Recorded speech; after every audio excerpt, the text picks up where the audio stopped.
Saf, did you turn your desk again? I'm at the office. Ooh, at the co-work. Yeah. I had to get out of the house. I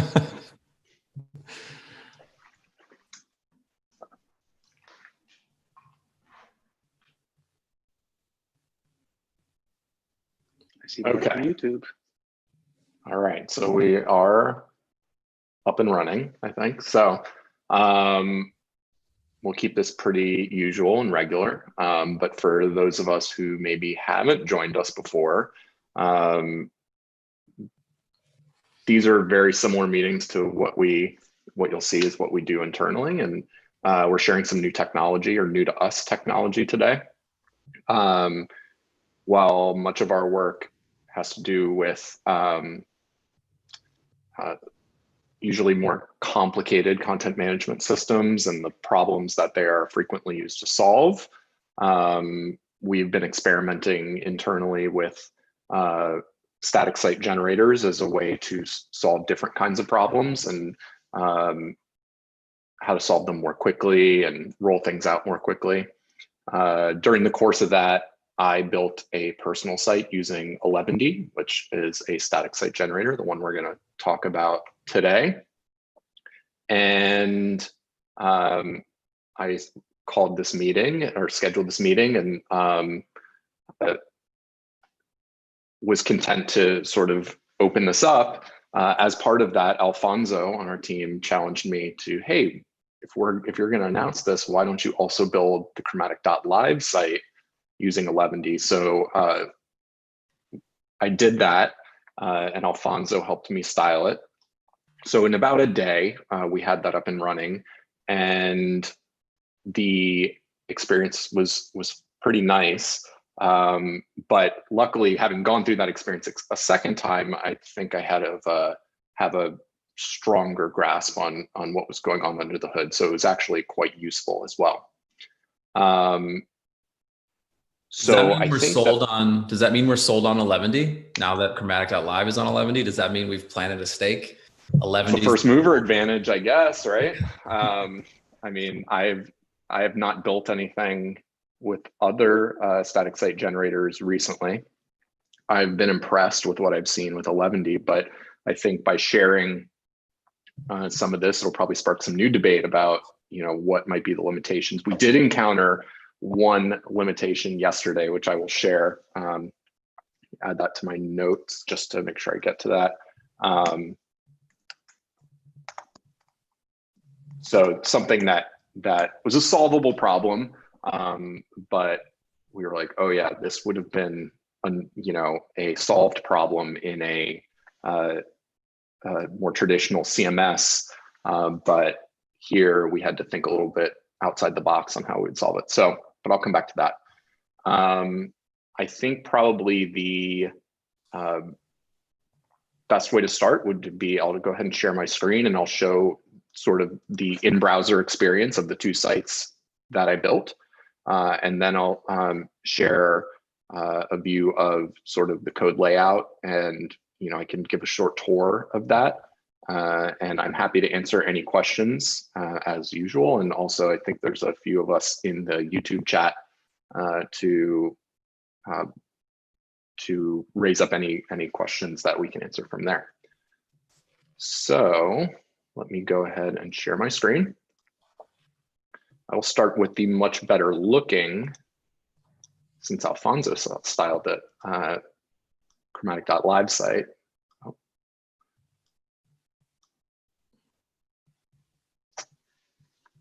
Can everyone see my screen? Sure can. All right. So this was, at this point, it's a pretty simple site. It's not technically a one-page site. There is a second page based on the way I built it, and I'll talk about that. But I actually broke events out into what could be considered a data type. So we could have multiple events and they would all be there. All of this content is a combination of Markdown and templating. 11D supports multiple, I might even say many, templating engines. When I first opened it with the first site. I was like, what templating engine do I want to use? Because I'm not familiar with any of them that are supported. It was a little bit off-putting. It was too many choices, but it seemed like most of the examples I was seeing were either in Liquid or Nunjux. Liquid, I believe, came from Shopify, and Nunjux is from, I wanted to say Firefox, but that might be wrong.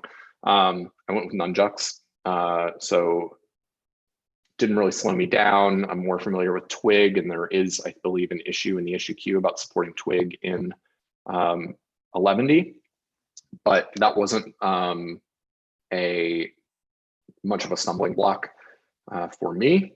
I found that pretty straightforward. So I'll just switch here and show the personal site that I built. This, I think, while certainly not as attractive styling wise, can show a little more easily sort of how things were built. So you can see, we have multiple pages here. Again, the content is in Markdown, which I can share when I share the code structure. But probably the most interesting thing is the posts, which are its own data type so that each can be stored independently. You can pull them out here. The top 3 have been pulled out. We can see a full archive. Many of these posts, more recent posts, are syndicated from the Chromatic blog. And I added some functionality that if I marked it as syndicated, it would display some styling here and a link to that. And I'll show you that in the Markdown. Let me go ahead and switch to that, because I think that's really the most interesting. Yeah, I'm most curious to see how it's all hung together. So can everyone see my, sharing? Yeah, can everyone see my code editor? Okay. So this is the general layout. This is not, not everyone has a source directory, but I found that organizing in that way was much more what I was used to, and separating things out. You see these NJK files, those are the Nunjux file, templating files. I think probably the best place to start is the posts. I chose to organize them this way by year. That is not necessary. You could dump all of your posts in a post folder. By default, it's going to follow your pathing. So because I put 2020 in the path here, 2020 is also in the path of the actual URL structure. You can override that, but I was fine with that. I liked that. Would those change if you change your pathing configuration? Say that again. Would those folders shuffle around if you changed your pathing configuration? No, it's the opposite. If you change the folders around, then your pathing will change. Okay. So it's going to follow what you have. As I said, you can override that.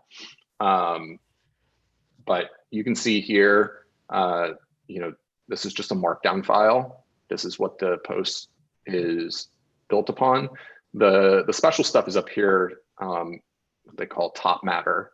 And this is where you can essentially create data structures, including you see tags. This is one that I added, a syndicated field, which if it's present, then I rendered that markup in the template. So if we look at a post layout, post template, we can see this if syndicated, I put this syndicated markup in there. And because it is tied to that post, that was all I had to do to wire those things together. Is really straightforward. There's a lot of power. Now, I will say that, I started from a base example repo. So I didn't write all of the tag functionality and things from scratch, but all of it is in here and relatively accessible. Most of the logic all lives in this 11d.js file, which is at the top level. There are plugins that that I added. Some were included in the base example that I started with. So navigation was one, syntax highlighting. So these are some that are not present on the Chromatic.live site. Was not necessary for what we were doing there. But you can also see like reference here to some logic of getting the tag list. So you can add functionality pretty easily. Let me pull just 11d, get tag list. So everything in here is part of a collection, and you're just essentially filtering, sorting, etc. On the Chromatic.live site, I created an events collection data. I'm calling it a data type from scratch, but that it's essentially it's the same thing as what we're doing here with posts. Layout wise, so it's just nested all the way down. So we can see here, this is our base template for the very top level of markup. We have a specific template for the home page, but there's not really anything in there. And then the home page itself in index, and we have some special top matter related to the navigation plugin that puts it in the spot that you specify, gives that a name. That's how on markdorson.com, how the navigation is being rendered. The other pages, you can see, this is just by creating this is that is what renders the path and the page. So, if we delete this, that page just goes away. It will be a 404. 404 is a markdown file. It seems like you can use these interchangeably if you need the functionality of whatever templating engine. Use that. If you don't, you can render it in Markdown, just like the posts that I have. Let me go ahead and share the Chromatic.live code base.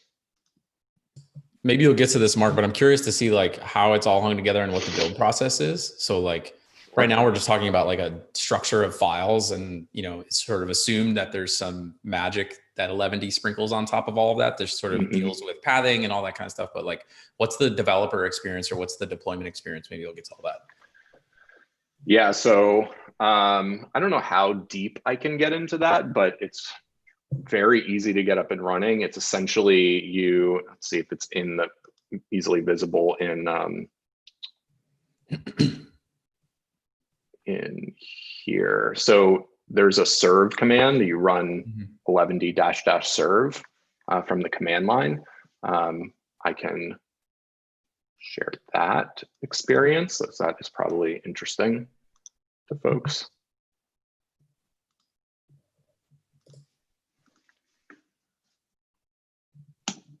So when you run that, it renders all the files into the dist directory, spins up a web server with browser sync, and allows you to pull that up in your browser.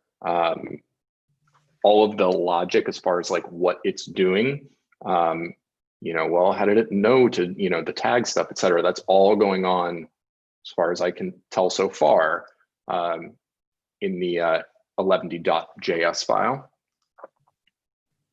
But that was the first run experience for me. You clone it, you run that, and you have a site running. And then it's just a matter of making the changes that you're looking for, adding your styling. Again, thank you, Alfonso. And, just like a basic, from a basic HTML site, pulling that in in the right place. So we have a CSS file here, and we're pulling that in right there in the template. So it's just a matter of getting that into the right place. Here you can see this is our event that we are currently rendering on the home page.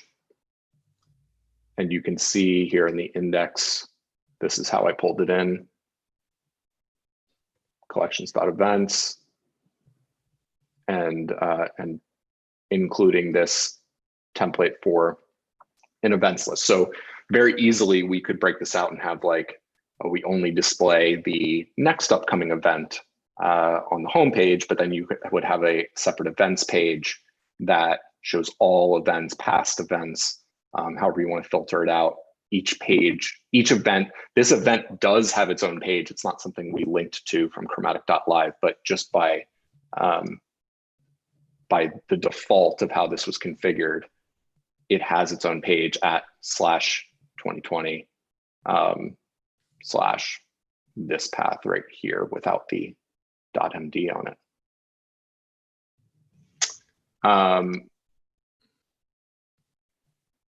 The one limitation that we ran into was related to adding a social image on here. We you know, in theory and on its face is very straightforward. We wanted to add these meta tags to the page.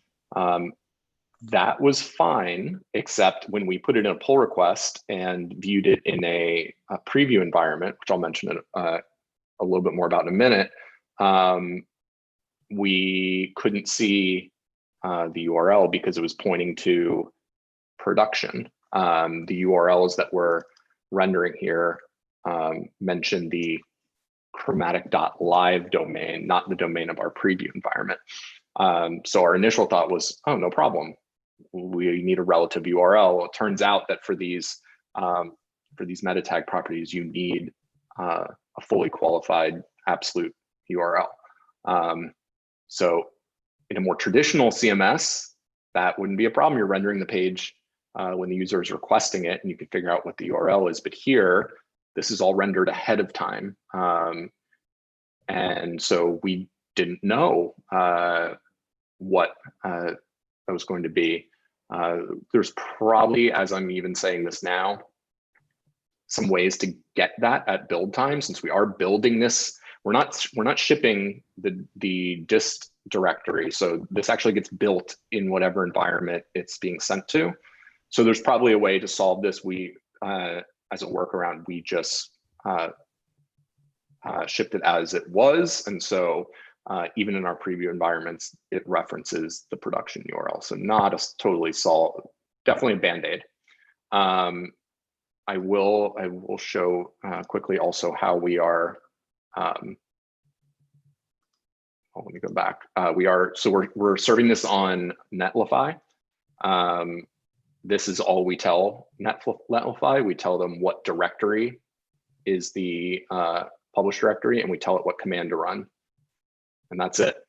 We can also do things in here. I do on my personal site. You can add redirects and things like that at the 11D level, or excuse me, at the Netlify level.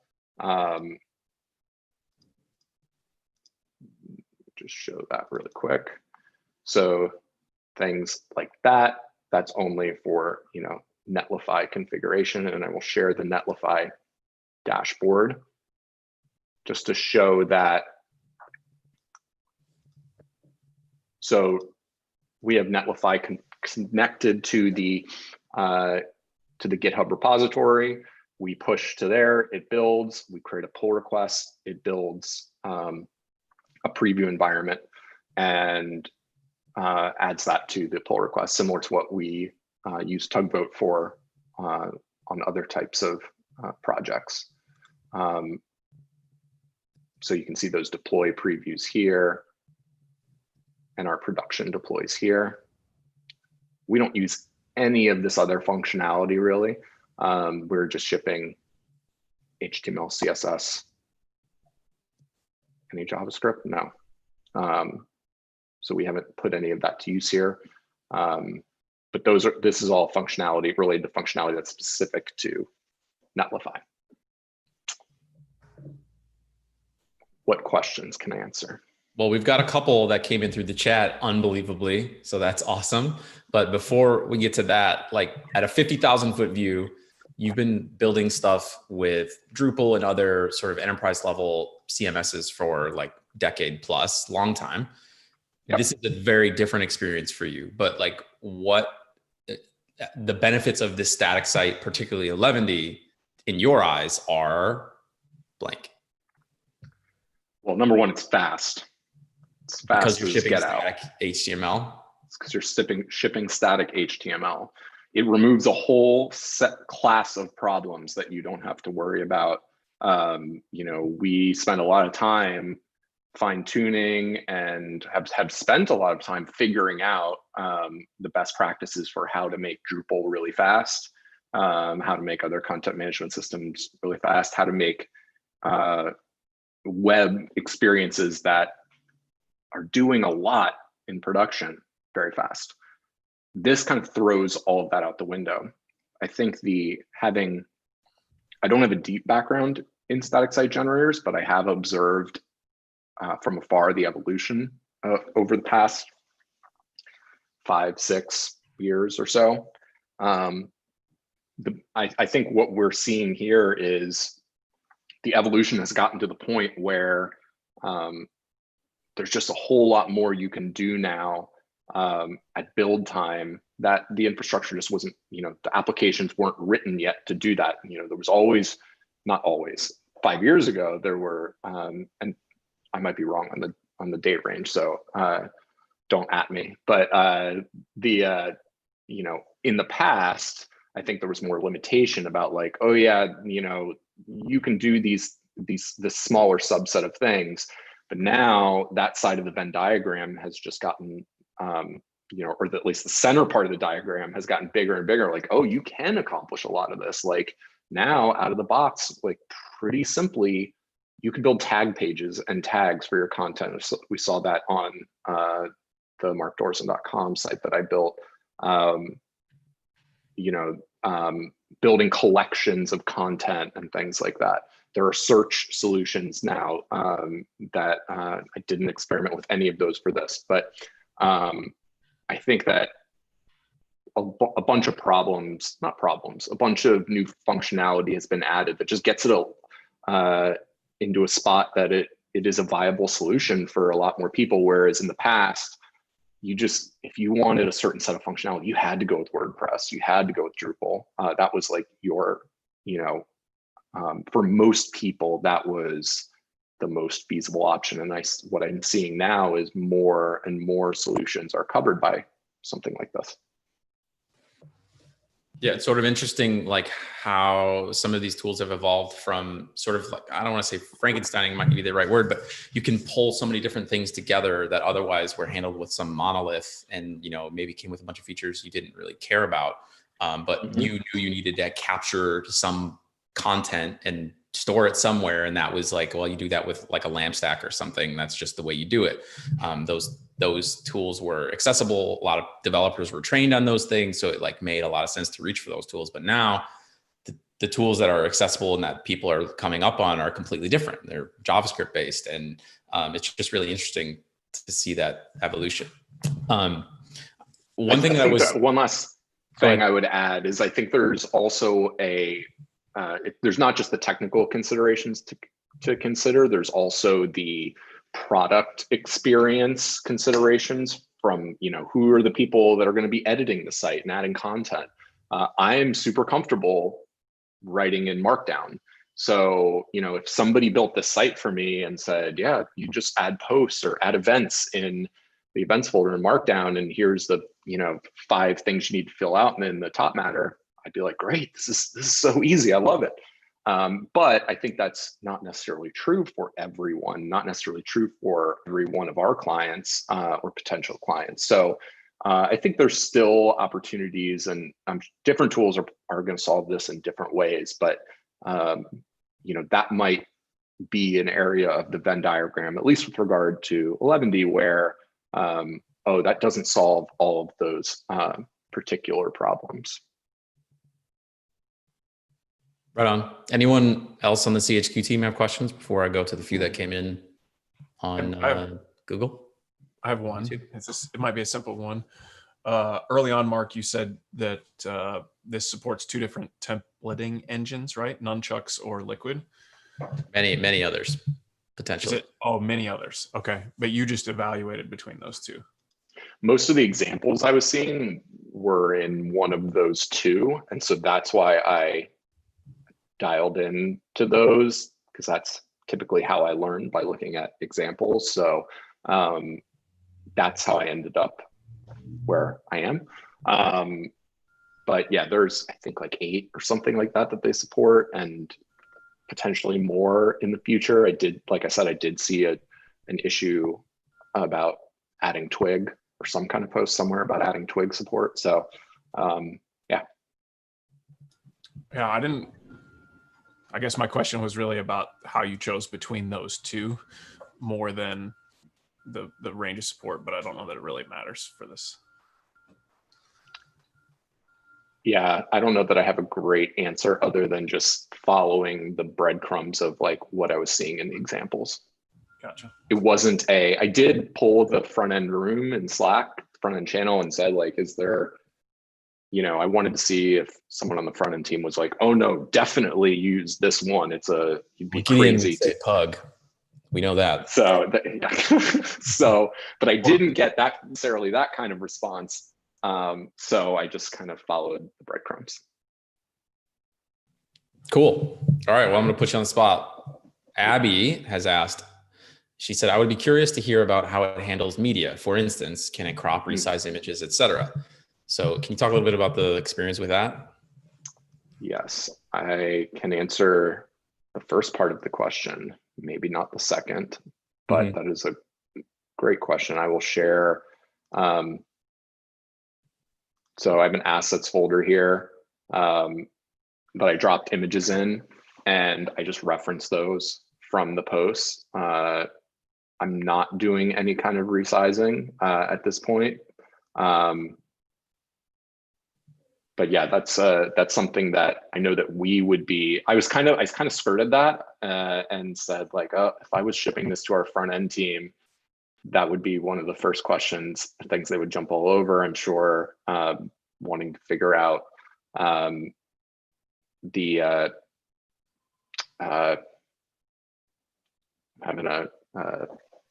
what do we call it?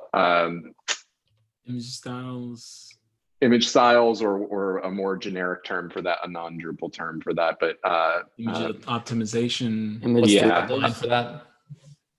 Replacing different images for different media query sizes or things like that. Yeah, responsive images. Responsive images, thank you.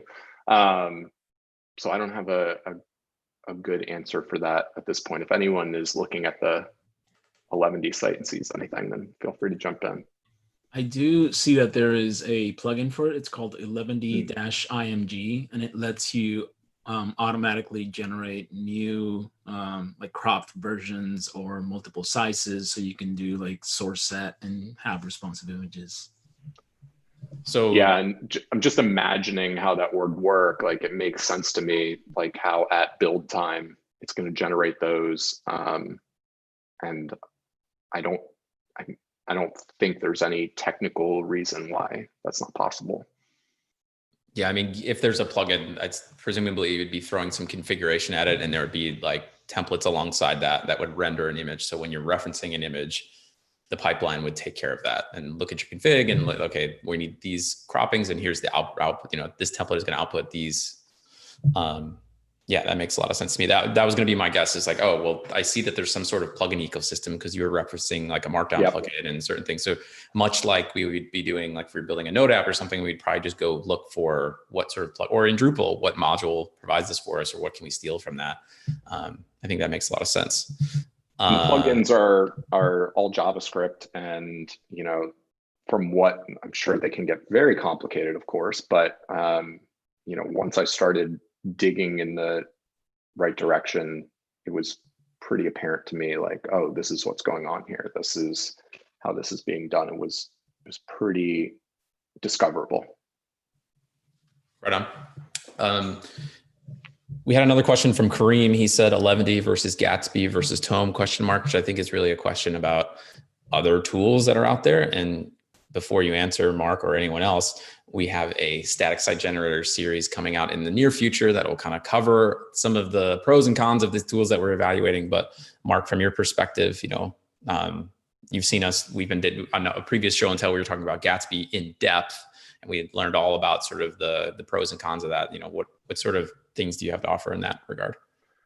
Not a ton. My research has been sort of scoped onto 11D. And the reason why I started there is because a friend of mine who I respect, Tatiana Mack, had written about 11D before.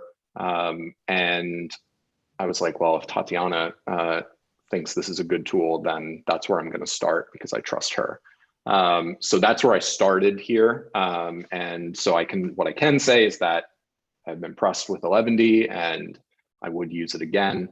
And I'm excited to learn more and use it more, but I don't yet have the answers as far as comparing it to other tools, but I hope to, as a team, that we have more of those answers in the near future. One of the things that was most shocking to me in the deep dive that we did previously about Gatsby was that what it ships is React. So it ships with React. And so you can get all the goodness that comes with React and all the baggage that comes with React. So there's that, to me, is a one thing to consider when you're looking at these tools. Like 11D is, by all accounts, it's just HTML, it's static assets all the way down. You're not shipping a React runtime with it, which is one reason. I'm not familiar with Tome at all. Is anyone else familiar with either of those tools? Lots of heads shaking. No. One thing I would add to the Gatsby kind of plus column is if you have a lot of different sources of content, Gatsby is probably a really good option for you. As far as I can tell, 11D does not really support multiple sources of content or calling APIs and stuff of that nature, although there might be plugins out there for that kind of thing. I don't see why not. But it kind of out of the box does not seem geared towards that kind of usage. So if that is something that's important to you, maybe all of your content is in one place, but it's in an API somewhere and you want to consume it as JSON or GraphQL, then maybe Gatsby is a better option for you in that case. If you're comfortable and the people that are going to be working on your content are comfortable with Markdown files, then 11D is definitely a really good option.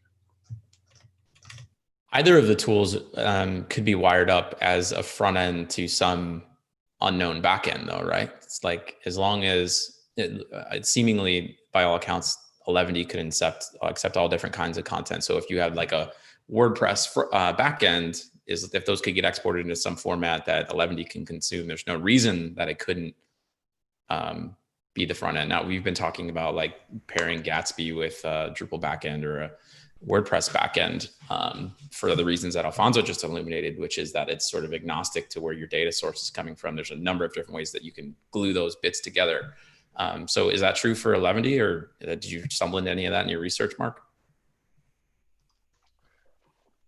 Yeah, I mean, if you're going to output it to, I mean, we're just talking about files on the disk here. So like, if you're going to output it to whatever 11D is expecting out of the box, then that's a slam dunk. If we're saying, oh, we want to consume it like via an API, for instance, that would be an open question. I don't have the answer to that. I think that's kind of what we were talking about more for Gatsby. And that might be a strength there, but I don't know the answer for that. I don't want to say 11D can't do that for sure, like out of the box and misspeak, because I just don't know. Out of scope for what I was doing, for sure. So love it, hate it. How do you feel about 11D? I love it. I think that it'll be really interesting if we build more with it to see what other sort of corners we can paint ourselves into. Like, we discovered sort of the meta tag, not issue, but sort of case where, oh, well, okay, how do we solve this in this case? And I kind of like that experience. We're being challenged to solve different problems. And, I didn't see anything where I was like frustrated or I can't believe this was architected this way, or, nothing that jumped out at me like that, where I was like, I should be using a different tool, or even, tempted to. So again, like my experience is limited to 11D here, but I was impressed, and I would be excited to build more sites with 11D. Awesome. Any other Chromatic folk have anything they're curious about? Or should we go to lunch? There was one other question in the chat. Oh, rip and rip. Which kind of search engine could we link to 11D? Learn Elastic? Question mark. Well, there is on the, so the 11D, we should share in the, I'll just share, or maybe Alfonso or someone can share just a link to the documentation site for 11D in the YouTube chat. But there is, they have search implemented there. So one thing that I found, so they're using DuckDuckGo's site search, it looks like. So you could do something like that, since it's all just, HTML. You could use Google site search or DuckDuckGo site search. Or, I don't see why you couldn't use any of those options. Like, I'm not familiar, obviously I haven't done that, so I can't speak to like how you specifically would wire them up, but we're working with pretty like classic web technologies here when we actually get to production. So if anything, I feel like the options are pretty vast. So yeah. Makes sense. But off the top of our heads, we don't have one that would be like, oh, this is a slam dunk for 11D because of X. It's sort of because of what you're shipping is static. Well, I think, yeah, Golia is also a good option. I've implemented that into a static site scenario before, and it's fairly seamless to do. But of course, it's a paid service, and unless you have their badge, beneath the search results, but it works flawlessly. So what's it called? Algolia. How do you spell it? That would be ALGOLIA. I see the first thing that comes up in Google search is Golia pricing. Yeah, I'll link that in the chat for those that were asking. Sure. Interesting. I've never seen this. Excellent. Any other questions?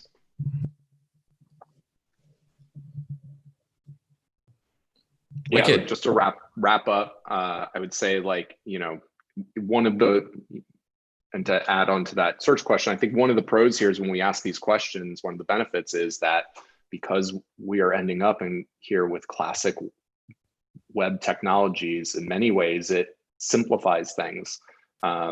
It will challenge us to where, well, we don't have a database. We're not rendering pages at runtime. So it's a challenge to think outside that box that we've grown accustomed to.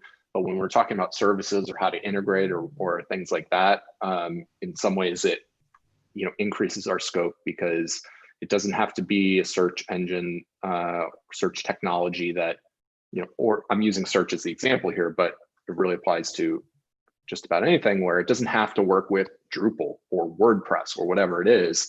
It just has to work with the web and sort of be agnostic. So I think that is another one of the potential benefits. I just love that we're getting back to finally, we're just working in as close to HTML, CSS, and JavaScript as possible. Everything is so friggin' complicated these days. It's so nice that it's like you end up with a file and you put that file on the server and now it's a website and that's it. Because that's the beauty of the web. Like, we've gone so far afield from that. I think that's so awesome. I love everything about that. I love how it's archivable. Like, it's an asset that is now complete. So if your CMS version PHP is deprecated or whatever, and you can't run it anymore. Like you're not SOL. You still have your website. So I just love how like the web has evolved and it's all coming back full circle and getting so much closer to what was the original sort of the best of the best on the web. Yeah, so it's this great combination of, modern ideas and technologies of what we expect from our web experiences as far as like how they work, right? Like how they, we want to have like tag pages for blog posts. We want to have, these types of things. And that combined with what you're saying of like the output ends up being what the web was always meant to be. So that's exciting. So cool. Well, thanks a lot, Mark. You're welcome. Thanks for anyone that joined on YouTube and asked questions and played along. This was fun. And that's it. That's all I got. Guess what, Chromatic team? We're going to do this again. All right. And we've got it. We've got a site to announce it on. So all set up. .live. That's all right. Get in line. All right. Thanks, everybody. Happy second Monday, guys. Thanks, Mark. See ya. See you later. Bye.